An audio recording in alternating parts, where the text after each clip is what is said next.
बातमी राज्यात घटनाबाह्य सरकार तरीही फडणवीस सत्तेत असं संजय राऊत म्हणतात। जनतेने फडणवीसांना रिटायर्ड केलेलं आहे असंही संजय राऊतांनी म्हटलंय। राऊत साहेब, आपण दिल्लीत दाखल झालात त्याच वेळेस उपमुख्यमंत्री देवेंद्र फडणवीस यांची महाराष्ट्रात पत्रकार परिषद होते।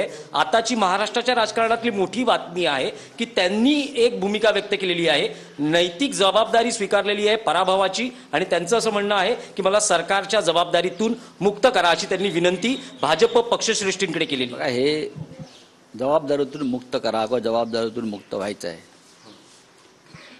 हे जे स्क्रिप्ट आहे किंवा हे जे नाटक आहे हे का फार काळ चालणार नाही। खरं म्हणजे ते सरकारच घटनाबाह्य आहे।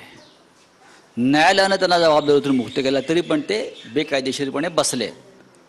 तेव्हा त्यांना का नाही वाटलं की न्यायालयाने ताशेरे मारलेत माझ्या सरकारवर, मी का बसावं, मी जबाबदारीतून मुक्त व्हायला पाहिजे। हा शहाणपणा त्यांना तेव्हा सुचला असता, आम्ही त्यांना मान्य केलं असतं। आता जनतेनं तुम्हाला रिटायर केलं आहे।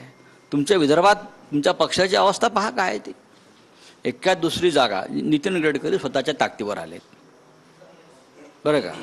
त्यांच्याही तोंडाला फेस आला जिंकताना विकास ठाकरेंनी दम काढला त्यांचा। अकोल्याची जागा जी आहे तिरंगी लढतीमध्ये सटकून गेली, ती काय फार मोठं ताकद लावून BJP आली असते, तिरंगी लढतीत सटकून गेली जागा। बाकी सगळ्या ठिकाणी महाविकास आघाडीच आहे ना, सर्वत्र आम्हीच आहोत ना।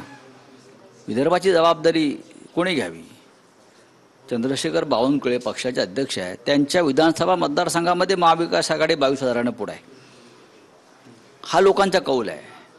महाराष्ट्रात आम्ही 30-31 जागा जिंकू, विधानसभेला आम्ही 185 जागा जिंकू।